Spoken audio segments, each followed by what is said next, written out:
Hello बच्चों, let's see this question and the question says in a set of reactions ethyl benzene yielded a product D। तो एक series of reaction हमें दे रखी है और जो एंड प्रोडक्ट है वो हमें मिल रहा है D और हमने रिएक्शन स्टार्ट कहाँ से की है, यहाँ इथाइल बेंजीन से।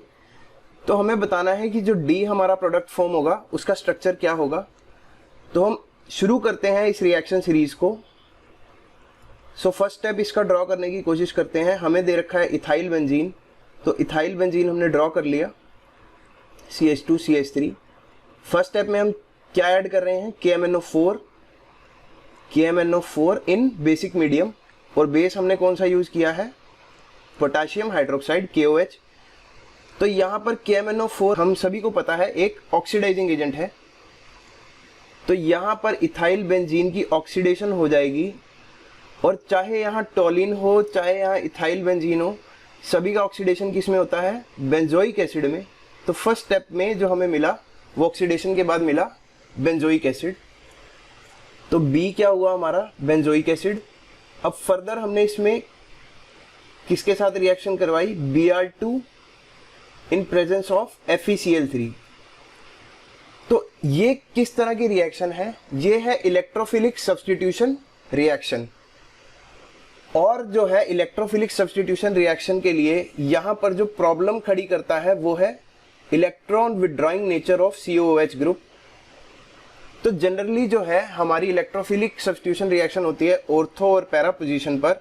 तो ये हमारी ऑर्थो पोजीशन है, ये हमारी पैरा पोजीशन है बेंजीन रिंग पर।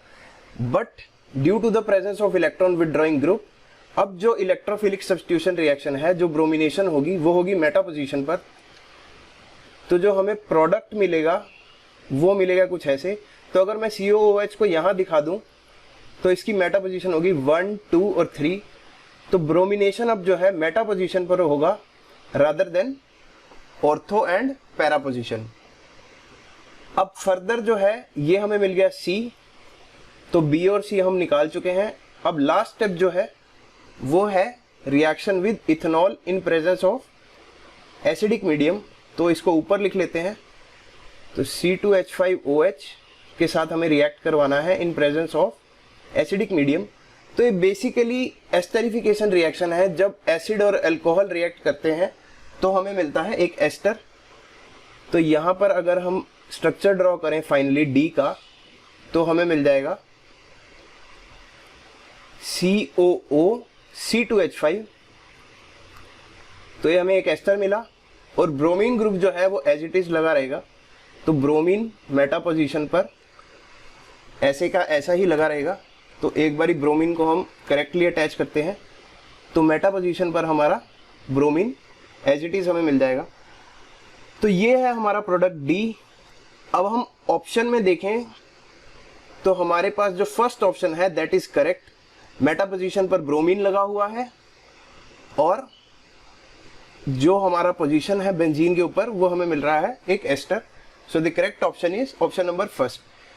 यहां पर नोट कर लो, इस रिएक्शन में एक ही जो था वो स्टेप काफी इंपॉर्टेंट था कि ये जो COOH ग्रुप जो है यहाँ पर ये इलेक्ट्रॉन विड्रॉइंग नेचर का है। तो लिख लो COOH substituent, COOH substituent deactivates the benzene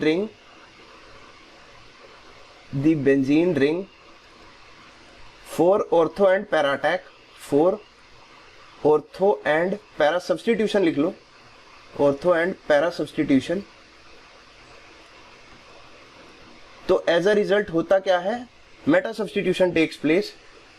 सो लिख लो, सो Meta substitution takes place, substitution takes place।